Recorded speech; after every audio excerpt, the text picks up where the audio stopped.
சாய்ராம். நமஸ்காரம். நாம் ஜோதிடமும் ஆன்மீகமும் என்ற தலைப்பை பார்த்து கொண்டிருக்கிறோம்.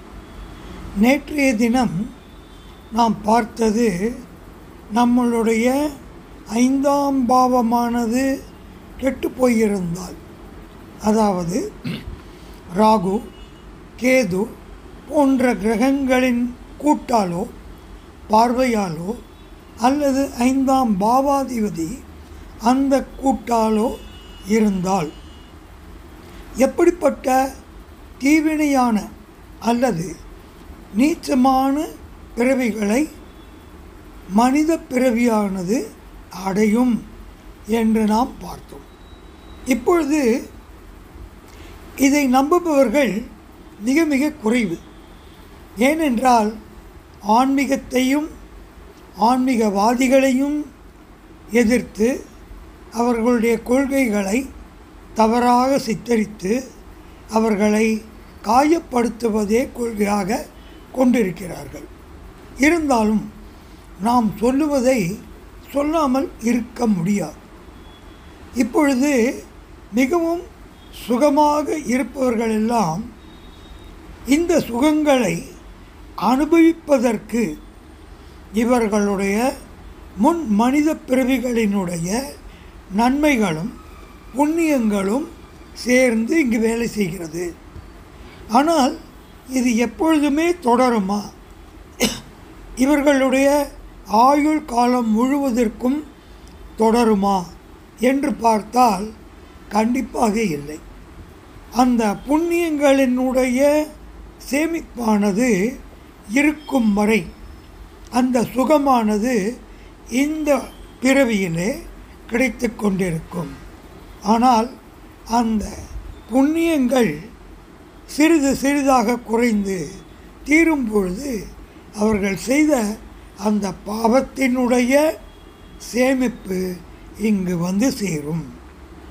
அப்படி சேரும் பொழுது 50 வயது வரை 60 வயது வரை உலகத்திலுள்ள அத்தனை சுகங்களையும் ஆண்டு அனுபவித்த உடம்பானது ஒரே நாளிலே தலைகீழாக மாறியிருப்பதையும் நம்மால் பார்க்க முடிகிறது.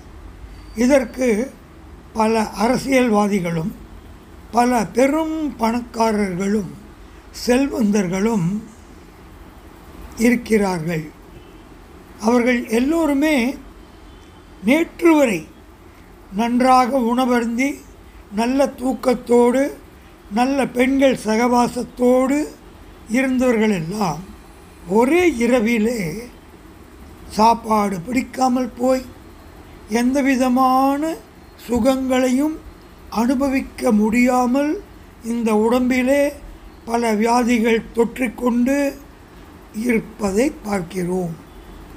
அதற்கு பிறகு அவர்கள் என்ன கஜகர்ணம் போட்டாலும், எப்படிப்பட்ட அயல் நாட்டிற்கு சென்று வைத்தியம் பார்த்தாலும் அந்த கெட்டுப்போன உடம்பு, அந்த பாவச் செயல்களினுடைய சேர்க்கையானது கொடுத்து கொண்டே தான் இருக்கும். அவர்கள் கடைசி மூச்சு இப்பொழுதே வந்துவிட்டால் பரவாயில்லை என்று நினைக்கக்கூடிய அளவிற்கு அந்த கஷ்டங்கள் வந்து சேரும். கடவுள் நின்று கொள்வார், ரைட்டா? தெய்வம் நின்று கொள்ளும். எனவே நாம் இன்று சந்தோஷமாக யாரையெல்லாம் பார்த்து கொண்டிருக்கிறோமோ அவர்கள் எல்லோருமே கண்டிப்பாக சந்தோஷமாக இல்லை. செல்வமோ வீடோ வாசலோ வாகனமோ பெரிய தொழில்களோ மனைவிமார்களோ சந்தோஷம் இல்லை. அவர்கள் உள்ளுக்குள்ளே அனுபவித்து கொண்டிருக்கக்கூடிய ஆன்மாவினுடைய கஷ்டமானது பல 100 மடங்கானது இருக்கும். இது வெளியிலிருந்து பார்ப்போருக்கு தெரியாது. எனவே வெளிப்பகட்டும். வெளியிலே பார்க்கக்கூடிய அந்த சந்தோஷங்களும் உண்மையான சந்தோஷம் இல்லை. எவனொருவன் படுத்தால்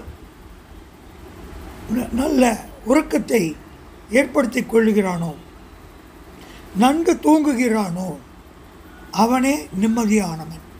அவனிடம் அன்றாடம் சம்பாதித்து வரக்கூடிய அந்த பணம்தான் அவனுடைய வாழ்க்கை. அன்று சம்பாதித்து அன்றே அது காலியாகிவிடும்.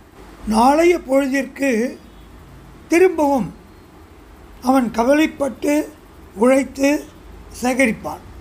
அவனுக்கு வேறு கவலை இல்லை. அன்றைய பொழுதை கழிப்பதற்கு, அன்றைய பொழுதை குடும்பத்தை காப்பதற்கு அவன் சம்பாதித்து அன்றே அதை காலி செய்து நன்கு உறங்குவான். ஆனால் பெரும் செல்வந்தர்களுக்கு இந்த பாக்கியம் கிடைக்காது. ஏனென்றால் பூர்வ புண்ணியத்திலே உள்ள பாவச் செயல்கள் மிக அதிகமாக இருக்கிறது. மற்றதை நாளை பார்ப்போம். சாய்ராம், சாய்ராம், சாய்ராம்.